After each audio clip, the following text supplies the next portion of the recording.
अब तो अनुभव ये है कि आप लोग परमात्मा के साम्राज्य में चले गए। वहाँ बैठे हुए हैं आप, समझ लीजिए। अब आप कैसे जानिएगा कि आप परमात्मा के साम्राज्य में हैं? मन में कोई इच्छा करके देखना चाहिए। पहली बात, कोई भी इच्छा आप करके देखिए। परमात्मा समर्थ है और आप उनके भक्त हैं। आपकी हर एक इच्छा वो पूरी करे। बहुत सुंदर था। दूसरी बात यह है कि सामूहिक चेतना की बात आपने कही होगी कि अब आपकी चेतना जो है ये सामूहिक हो गई, क्योंकि आत्मा का स्वरूप सामूहिक, माने कि अब दूसरा कोई नहीं रह गया। अपने उंगलियों के इशारे पर आप जान सकते हैं कि आपके कौन से चक्र पकड़े और दूसरे के कौन से चक्र पकड़े। अब सिर्फ इन चक्रों पे कौन सी देवता है और किस तरह से उसे प्रसन्न करना है, बस ये सीख लिया कि काम खत्म। अपने लिए भी और दूसरों के लिए।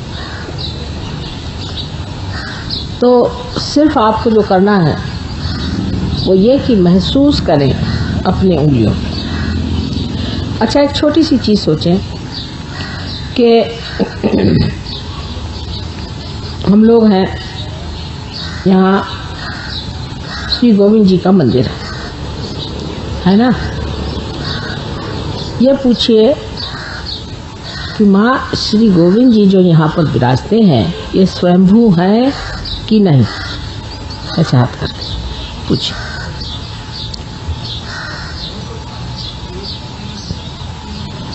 एकदम बढ़ जाएंगे वाइब्रेशन।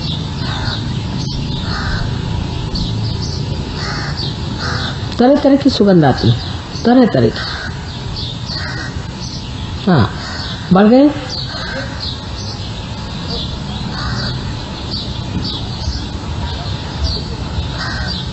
आ रही? नहीं आ रही? आनी चाहिए जरा सी, प्रगल्भता चाहिए जी। जिसको सेंसिटिव होता है। हाँ, अब देखिए, सवाल पूछने पर जोरों में वाइब्रेशंस आ जाने चाहिए, क्योंकि है वो स्वयंभू। अब जो स्वयंभू होते हैं ये क्या चीज़ है?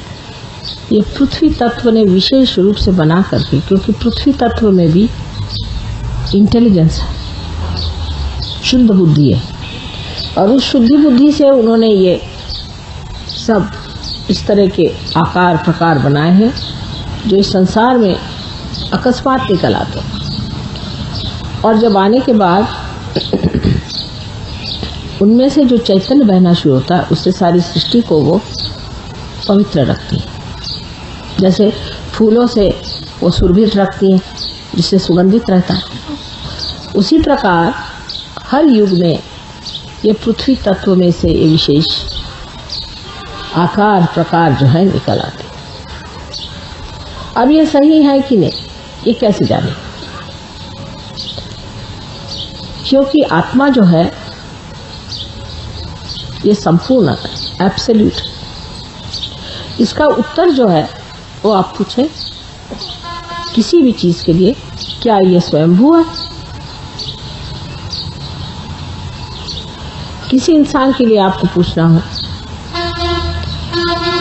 अगर हम कहते हैं, समझ लीजिए बात जिसको शायद आप नहीं जानते, कि मोहम्मद साहब दत्तात्रेय के अवतरण थे। ठीक है, हाथ रख के पूछिए, क्या मोहम्मद साहब दत्तात्रेय के अवतरण थे?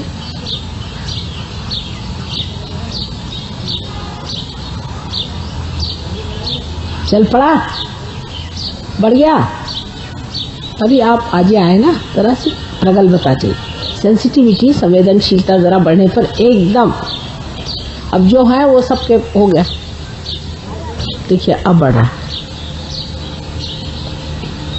क्योंकि ये महान सत्य है। और इसके सहारे, इस अनुभव के सहारे जो सत्य है उसको आप मानने चलेंगे और जो असत्य है वो गिरता जाए। और इस असत्य के ही हमने बेड़े बना रखे हैं, इसी के जेल बना रखे हैं, इसी के बंधनों में हम फंसे हुए।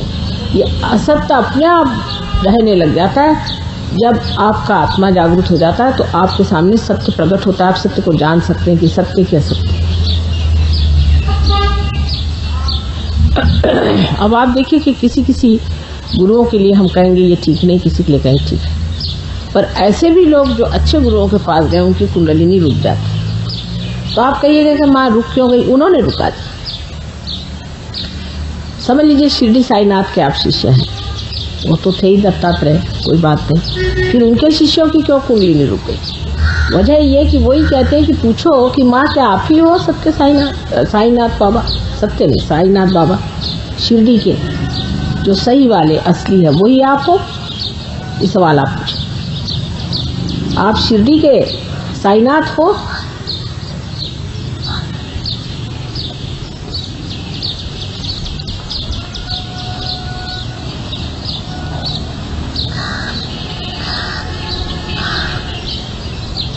आ रही बढ़ जाती धीरे धीरे सेंसिटिविटी बढ़ती है। देखिए अभी तक तो हमारी सूक्ष्म नहीं रही, सूक्ष्मता बढ़ती जाती। जैसे जैसे सूक्ष्मता बढ़ती है एकदम आप जान जाइएगा कि यही सत्य है, इसके अलावा सब असत्य है। फिर हमें कहने की जरूरत है, फिर कोई इसमें वाद विवाद करने की बात नहीं, वो तो आप स्वयं ही साक्षात जान जाइए कौन सी बात है।